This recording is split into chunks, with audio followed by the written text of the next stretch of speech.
दर्शकों नमस्कार। इंदौर डायरी के आज के अंक में हम आपकी मुलाकात करा रहे हैं डॉक्टर विकास सिंह से।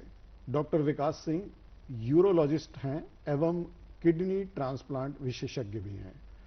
तो डॉक्टर साहब, स्टूडियो में आपका स्वागत है। थैंक यू सर, आपको बुलाने के लिए बहुत बहुत शुक्रिया। डॉक्टर विकास सिंह, ये बताइए कि यूरोलॉजी क्या होती है? देखिए, मैं थोड़ा सा आपको समझाना चाहूंगा कि हमारी मेडिकल लाइन में एजुकेशन किस तरीके से होती है। जी जी। जब आप ग्रेजुएशन करते हैं तो उसे एमबीबीएस कहते हैं। ठीक है। जब आप पोस्ट ग्रेजुएशन करते हैं तो उसे एमडी या एमएस कहते हैं। एमडी मतलब कि मेडिकल साइड की ब्रांचेस, मतलब फिजिशियन साइड की ब्रांचेस, जैसे कि पीडियाट्रिक्स है या फिर मेडिसिन है, तो इसे एमडी कहते हैं। और सर्जिकल साइड की ब्रांचेस जैसे कि ईएनटी डिपार्टमेंट है या फिर सर्जरी डिपार्टमेंट है, इसे एमएस कहते हैं। जब इसके बाद आप आगे की सुपर स्पेशलिटी पढ़ाई करते हैं तो उसे डीएम या फिर एमसीएच कहते हैं। इसके अंदर किसी विशेष अंग को लेके या किसी विशेष अंग तंत्र को लेके पढ़ाई की जाती है। तो यूरोलॉजी एक सुपर स्पेशलिटी ब्रांच है जिसके अंदर किडनी, प्रोस्टेट, ब्लैडर यानी कि जो यूरिनरी तंत्र होता है उसकी, यूरिनरी ट्रैक्ट की स्टडी की जाती है। जी जी। तो यूरोलॉजी सुपर स्पेशलिटी ब्रांच हो गई। और मैं इसके साथ ही किडनी ट्रांसप्लांट भी करता हूं, जो इस यूरिनरी ट्रैक्ट का एक अभिन्न अंग कहलाता है। तो ये बात हुई यूरिनरी तंत्र की, है ना। यूरिनरी तंत्र में एक आम हिस्सा है जिसको हम किडनी भी कहते हैं, उसका एक पार्ट है। किडनी ऐसा कहते हैं कि शरीर की बहुत सारी चीजों को छानने का काम करती है। तो हमारे दर्शकों को ये बताइए, किडनी को किस तरह स्वस्थ रखा जाए या उसमें कोई दिक्कत ना आए, हमारे जीवन सामान्य रूप से चलता रहे, इसकी कोई वैसी भी प्रक्रिया होती जो हम अपनी दिनचर्या में इसका ध्यान रख सकें? देखिए, किडनी का वही काम है जो एक कार के अंदर आप इंजन चलने के बाद जो एग्जॉस्ट होता है उसका काम होता है। मतलब कि जैसे ही आपने कुछ खाया तो उसका पाचन तो लिवर कर देगा, पर उससे उत्पन्न हुआ जो भी टॉक्सिक मटेरियल है उसको शरीर से बाहर फेंकने का काम किडनी को करना होता है। अच्छा। तो आप जितने टॉक्सिक मटेरियल ज्यादा खाएंगे, जितनी ऐसी चीजें ज्यादा खाएंगे जो शरीर के अंदर फ्री रेडिकल्स उत्पन्न करते हैं या कोई नुकसानदायक एलिमेंट्स उत्पन्न करते हैं, उनको छानने का काम अल्टीमेटली किडनी को ही करना है। तो आपको जो आपकी दिनचर्या में जो चीजें आप खा रहे हैं उन सब का पाचन के बाद में उनका निष्कारण करना किडनी का काम है। तो दिनचर्या में आप जो सुधार करना चाहते हो, मैं एक एक करके कुछ समझा देता हूं। पहली चीज तो ये है कि आप अपने अंदर ब्लड प्रेशर का कंट्रोल रखिए। ब्लड प्रेशर हमेशा किडनी के लिए बहुत नुकसानदायक होता है। चाहे आपको ब्लड प्रेशर की दवा खानी पड़े, चाहे आपको व्यायाम करना पड़े, जो भी करना पड़े, आपको ब्लड प्रेशर पे कंट्रोल करना बहुत जरूरी है। ये किडनी के अंदर नुकसान करने वाले महत्वपूर्ण कारकों में से एक है। अच्छा। दूसरा कारक है नमक और शुगर यानी कि शक्कर। ये दोनों ही, चाहे आप नमक ज्यादा लेंगे चाहे शक्कर ज्यादा लेंगे, ये भी किडनी को बराबर नुकसान करते हैं।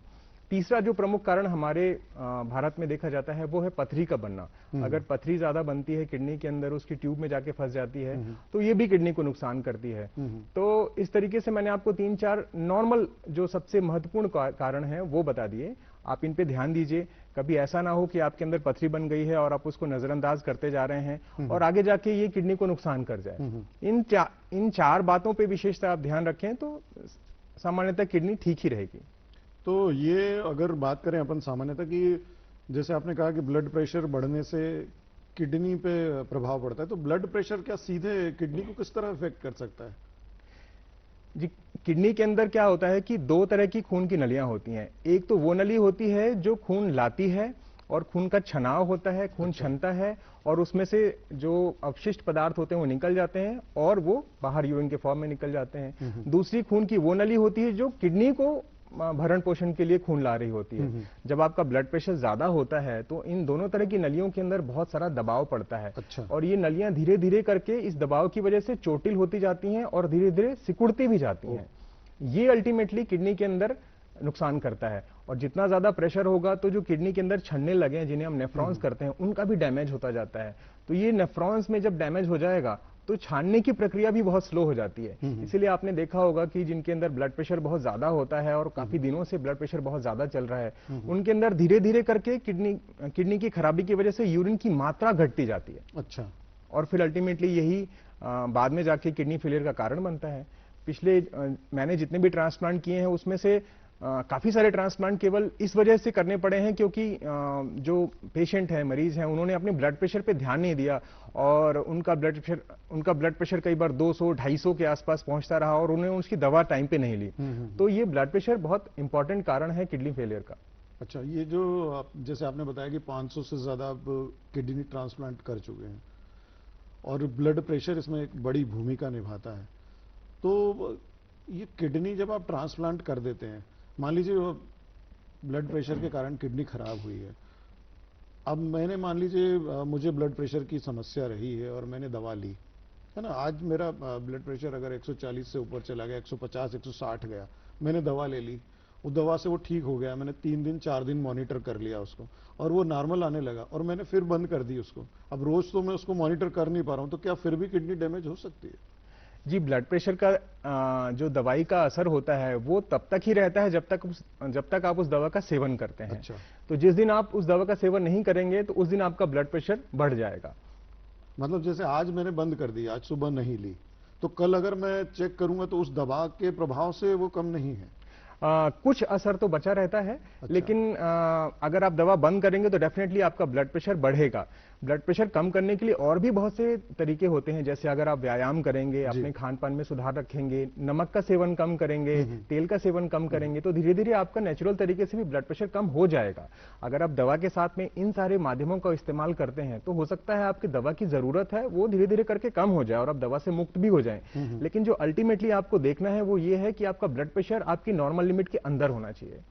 अगर ब्लड प्रेशर ज्यादा है और आप ये सोच रहे हैं कि चलिए मैंने दवा से मुक्ति पा ली, अब दवा नहीं खा रहा हूं मैं, लेकिन ब्लड प्रेशर ज्यादा है, तो वो आपके लिए हानिकारक है। जो हानि दवा नहीं करती उससे ज्यादा हानि आपका ब्लड प्रेशर कर सकता है। मतलब दवा लेना जरूरी है? दवा लेना जरूरी है। दवा का अगर आप इस्तेमाल नहीं करेंगे और आपका ब्लड प्रेशर ज्यादा है तो वो बहुत हानिकारक है। नहीं, जैसे मैं जो जानना चाह रहा था कि जनरली लोग करते हैं कि आज दवा ले ली और कल नॉर्मल महसूस हो रहा है, उन्हें कोई किसी तरह की कोई फीलिंग आ नहीं रही है, जैसे कोई चक्कर आते हैं या ब्लर कुछ होने लगता है, जो सिम्टम्स जिस तरह के लोग सोचते हैं और दिखते भी हैं उनको, तो वो कई मेरे ऐसे मित्र भी हैं जो कहते हैं कि वो जरूरत नहीं, मैंने बंद कर दी, तो ये इस तरह की चीज क्या घातक हो सकती है? जी बिल्कुल घातक हो सकती है। ये जो चक्कर आना या फिर आंखों में दिखाई नहीं देना, ये जो आप बातें कर रहे हैं, ये बहुत एडवांस स्टेज में इस तरह की प्रॉब्लम आती है ब्लड प्रेशर के केसेस में। अगर आप शुरुआती दौर में देखें ब्लड प्रेशर में, तो उसमें इतनी कोई विशेष प्रॉब्लम आपको शरीर में समझ में नहीं आती है। मालूम नहीं पड़ता, आपको मालूम नहीं पड़ता है। आप सोचते हैं मैंने दवा तो बंद कर दी लेकिन मुझे तो कोई फर्क नहीं पड़ रहा है, मैं तो बिल्कुल नॉर्मल चल रहा हूं। तो ये कोई एक पैमाना नहीं हुआ ये नापने का कि आपके अंदर ब्लड प्रेशर कंट्रोल में है। आपको हमेशा इस चीज का ध्यान रखना पड़ेगा कि ब्लड प्रेशर को जो मापने की मशीन है वही आपका ब्लड प्रेशर सही तरीके से बता सकती है। दिखाई नहीं देना या चक्कर आना तो बहुत एडवांस स्टेज में आके इस तरह की प्रॉब्लम्स आती हैं। मतलब अगर एक बार ये डायग्नोस हो गया है कि आपको ब्लड प्रेशर की समस्या है तो आपको मॉनिटर करते रहना चाहिए? बिल्कुल, आपको ब्लड प्रेशर की मॉनिटरिंग करना बहुत जरूरी है। कोशिश करें कि समय समय पे अपने फिजिशियन को दिखाएं और ब्लड प्रेशर का मॉनिटरिंग करें और दवा का सेवन रेगुलर करें। अगर दवा से मुक्ति पानी है तो अपने फिजिशियन से आप बात कर सकते हैं कि इसके अलावा कौन से जो कारण है जिनको आप इस्तेमाल करके अपने जीवनचर्या में ब्लड प्रेशर की दवा का जो डोज है या उसको हो सकता है बंद, पर वो आपको साथ में करना पड़ेगा वो सब चीजें डॉक्टर की सलाह से। बिल्कुल, डॉक्टर की सलाह से। खुद से दवा बंद ना करें, क्योंकि अगर आपको खुद से दवा बंद कर दी आपने और आपके अंदर ब्लड प्रेशर इस लेवल तक बढ़ा कि आपको सिम्टम ना प्रोड्यूस करे, यानी कि आपको चक्कर नहीं आ रहे, आपको दिखाई देने में कोई दिक्कत नहीं हो रही है, लेकिन अंदर ही अंदर आपकी किडनी में डैमेज तो चल ही रहा है। अगर ये जैसे मान लीजिए कि हाई ब्लड प्रेशर की बात कर रहे थे, अगर ये लो होता है तो भी कोई किडनी पर असर डालता है क्या? जी हाँ, जैसे कि मैंने आपको बताया कि किडनी के अंदर दो तरह की नसें होती हैं, एक जो किडनी पे ब्लड फ्लो ले जाती हैं उसके भरण पोषण के लिए, और दूसरी तरह की नस होती है जो किडनी के अंदर ब्लड को ले जाती है उसके छनाव के लिए। अगर आप ब्लड प्रेशर लो कर देंगे तो छनाव भी रुक जाएगा, क्योंकि छनाव करने के लिए एक निश्चित ब्लड प्रेशर की जरूरत होती है।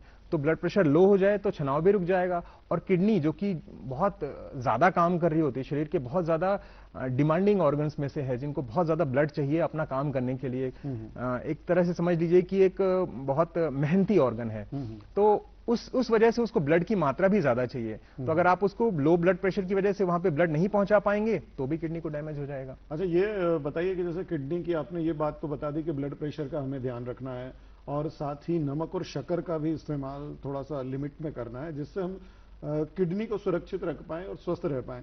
कई बार यह रहता है कि देखने में भी आता है कि स्वास्थ्य बनाने की दृष्टि से, हेल्थ बनाने की दृष्टि से लोग प्रोटीन का सेवन शुरू कर देते हैं वो किस तरह का क्या प्रोटीन लेते हैं, कुछ उस तरह की जानकारी भी नहीं होती है। और जो प्रोटीन का उपयोग करते हैं तो कई डॉक्टरों का ये भी मानना है, या हम जिस तरह का यूट्यूब वगैरह पर भी देखते हैं कि कुछ लोग बताते हैं कि प्रोटीन का सेवन बहुत ज़रूरी है और कुछ कहते हैं कि इससे किडनी डैमेज हो सकती है।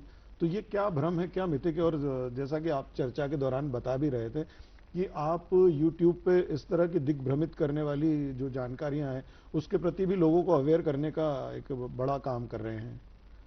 जी, मेरा एक YouTube चैनल है जिस पे मैं कोशिश करता हूं कि ऑथेंटिक और साइंटिफिक जानकारी देने की मेरी पूरी कोशिश रहे। जहां तक प्रोटीन और प्रोटीन के अत्यधिक सेवन की बात है, तो जैसा कि मैंने आपको बताया कि किडनी का जो मेन काम है, किडनी के अंदर छानने की प्रक्रिया करना है, अपशिष्ट पदार्थ को निकालना है।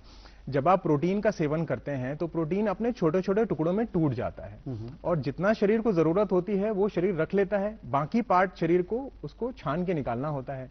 अब आपने किडनी को अत्यधिक मात्रा में काम पे लगा दिया है। आपकी daily requirement 60 to 70 grams per day की होती है एक सामान्य इंसान के लिए इंडिया में। यस, वेट के हिसाब से। अब आप 120 150 ग्राम्स खा रहे हैं, डिब्बे के डिब्बे मंगा के उसको आप बहुत ज्यादा सेवन कर रहे हैं, तो अल्टीमेटली क्या होगा कि हमारे शरीर को, लिवर को और किडनी को इनका पाचन और इनका निस्तारण करने में बहुत ज्यादा मेहनत करनी पड़ेगी। तो अल्टीमेटली ये डैमेज तो करता ही है किडनी को, और आपको उसकी जरूरत भी नहीं है। आपका मॉनिटरी लॉस भी हो रहा है और आपको फिजिकल हार्म भी हो रहा है। अच्छा। तो कोशिश करें कि नेचुरल जो प्रोटीन्स होते हैं, नेचुरल सोर्सेज होते हैं, चाहे वो वेजिटेबल्स हों चाहे वो नॉनवेज हों, सामान्य मात्रा में, संतुलित मात्रा में लेंगे तो कोई हार्म नहीं होता है।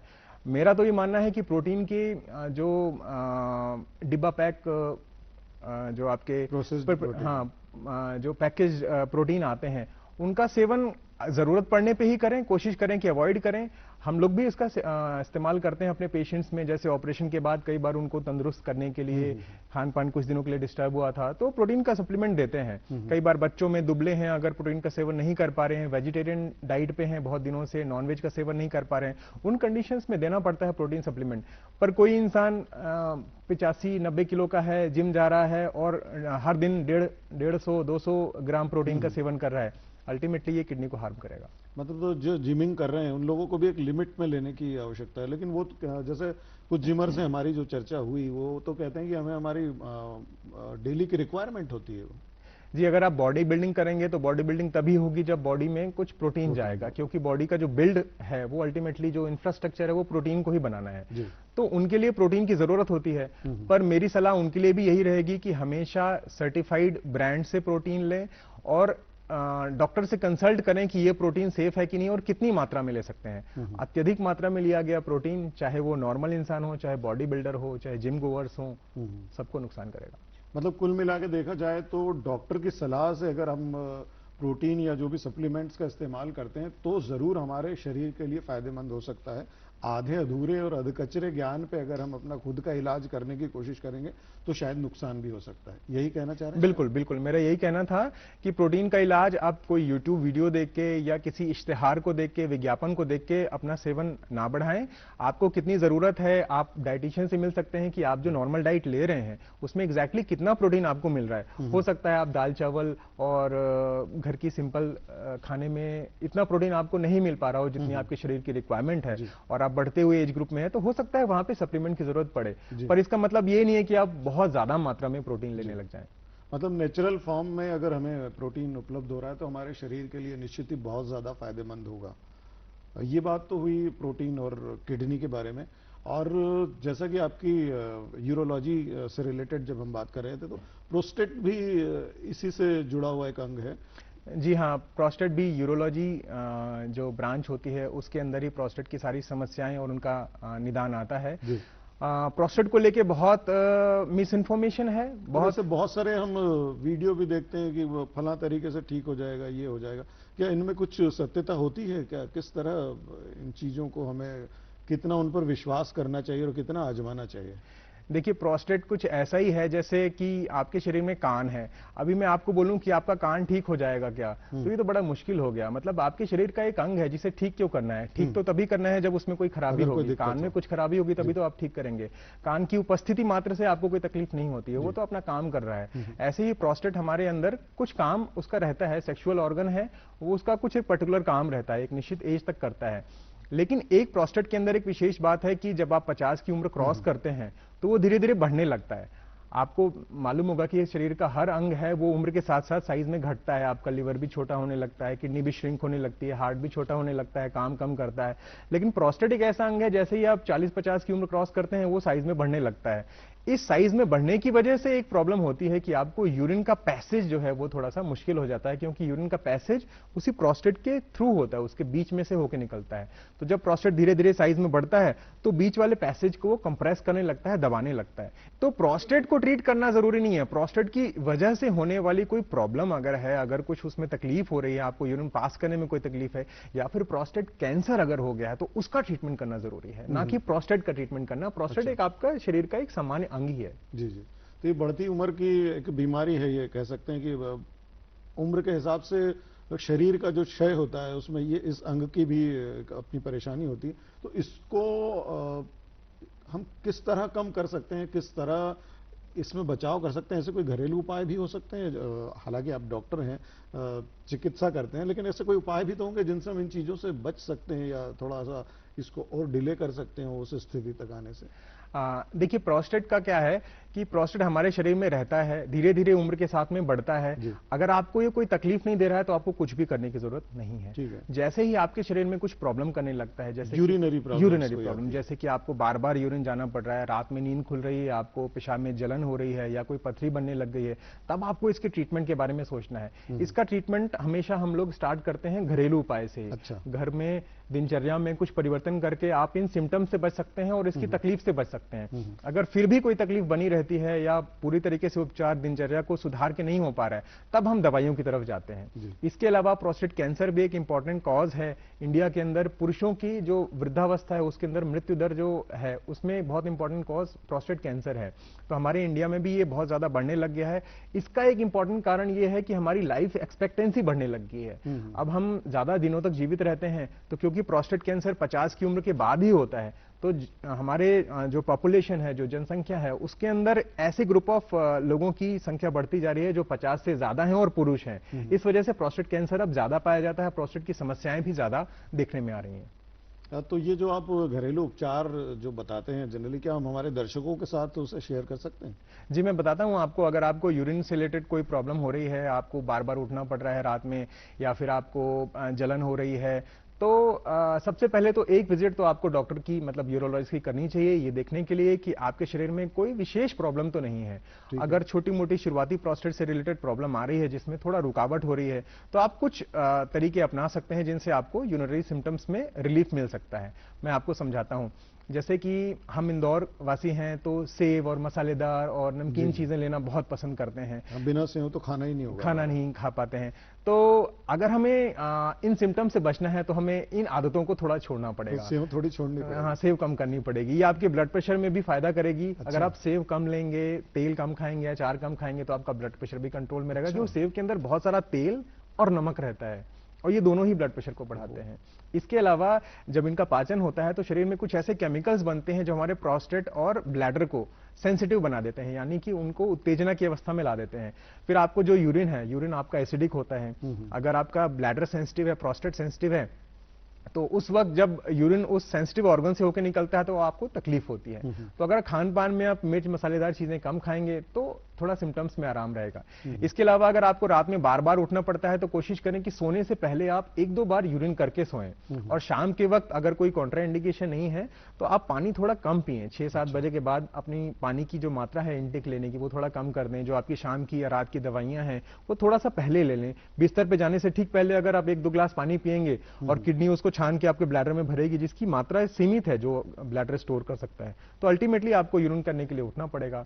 जिन लोगों को ऐसा लगता है कि वो अपना यूरिन पूरा खाली नहीं कर पा रहे हैं, उनको वॉशरूम जाने के बाद भी ऐसा लगता है कि यूरिन बना हुआ है, वो डबल वॉइडिंग टेक्निक का इस्तेमाल कर सकते हैं, जिसके अंदर आप एक बार यूरिन में खाली नहीं हो रहा है, आप 2 मिनट ठहरिए, अपने आप को विश्राम दीजिए, थोड़ा रिलैक्स करिए और फिर से यूरिन करने की कोशिश करिए।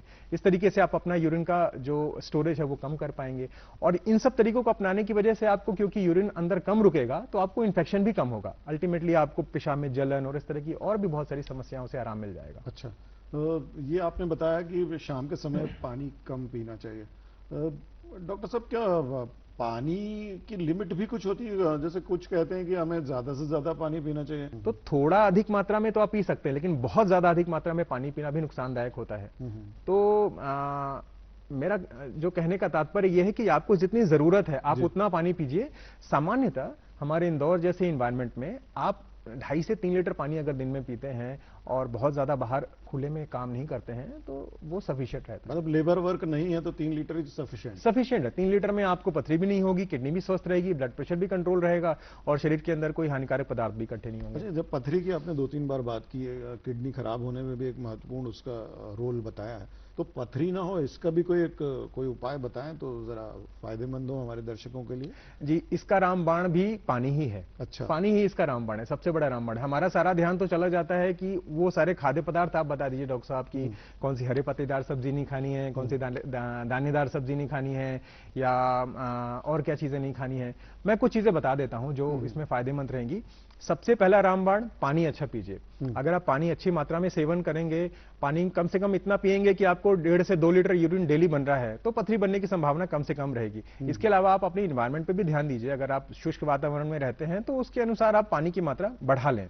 इसके अलावा आप खान पान में भी कुछ परिवर्तन कर सकते हैं, लेकिन उस पर ज्यादा ध्यान मत दीजिए। खान पान के परिवर्तन में बता देता हूं, जैसे कि चॉकलेट्स का सेवन कम करें, ड्राई फ्रूट्स का सेवन थोड़ा कम करें, हरी पत्तेदार सब्जियां सीमित मात्रा में लें, बहुत ज्यादा ना लें, और दानेदार सब्जियां जैसे कि खीरा है, ककड़ी है, इनका भी सीमित मात्रा में इस्तेमाल करें। पर इस पे बहुत ज्यादा ध्यान मत दीजिए, ज्यादा से ज्यादा ध्यान आप पानी पे लगाइए। अच्छा, डॉक्टर साहब, जैसा कि आपकी फील्ड भी रही है, किडनी ट्रांसप्लांट के आप विशेषज्ञ हैं, तो किडनी ट्रांसप्लांट किस स्थिति में होता है और कौन जो है वो किडनी का डोनर होता है, और किसको वो किडनी लेनी चाहिए, मतलब किन स्थितियों में हम किडनी ट्रांसप्लांट तक हमें पहुंचना चाहिए? देखिए, किडनी ट्रांसप्लांट एक ऐसी सर्जरी है जिसके अंदर अगर किसी इंसान की किडनियां खराब हो जाएं तो हम उसके रिलेटिव्स या उसके रिश्तेदार से एक किडनी निकाल के उस व्यक्ति के अंदर किडनी लगा देते हैं जिसके अंदर दोनों किडनियां खराब हो गई हैं। अब प्रकृति ने हमारे शरीर को ऐसा बनाया है कि हमारी एक किडनी हमारे एक शरीर का पूरा लोड ले सकती है अगर हम बाकी चीजों का ध्यान रखें तो। बाकी चीजें मतलब ब्लड प्रेशर हो गया, शुगर हो गया, नमक हो गया या शरीर में कोई चोट ना लगे, तो सामान्यतः एक किडनी आपका सारा काम कर सकती है। तो ये ऑपरेशन हमेशा हम कोशिश करते हैं कि ऐसे इंसान के साथ में करें जो उनका ब्लड रिलेटिव होता है। हमारे नियम भी यही कहते हैं कि हमेशा क्लोज रिलेटिव, यानी कि फर्स्ट डिग्री रिलेटिव। फर्क पड़ता है ब्लड रिलेटिव होने से? कुछ ज्यादा चांसेस होते हैं कि सक्सेसफुल होने के? जी हाँ, जी हाँ। मेडिकल लिटरेचर में ऐसे सबूत हैं कि अगर वो ब्लड रिलेटिव हैं तो किडनी का ट्रांसप्लांट के सक्सेस होने के चांसेस ज्यादा होते हैं। इसके अलावा हमारे रूल्स और रेगुलेशंस भी हमें अलाउ नहीं करते कि हम अपने फर्स्ट डिग्री रिलेटिव के बाहर किसी का ट्रांसप्लांट करें। विशेष परिस्थितियों में ये करना पड़ सकता है, कई बार हमें जो सरकारी गाइडलाइंस है उनका पालन करना पड़ता है, उसके तहत ये किया भी जा सकता है, लेकिन विशेष ऑर्डर्स के तहत। जिसको किडनी ट्रांसप्लांट की गई है उससे भी विशेष दिनचर्या का ध्यान रखना पड़ता होगा, डाइट वगैरह का?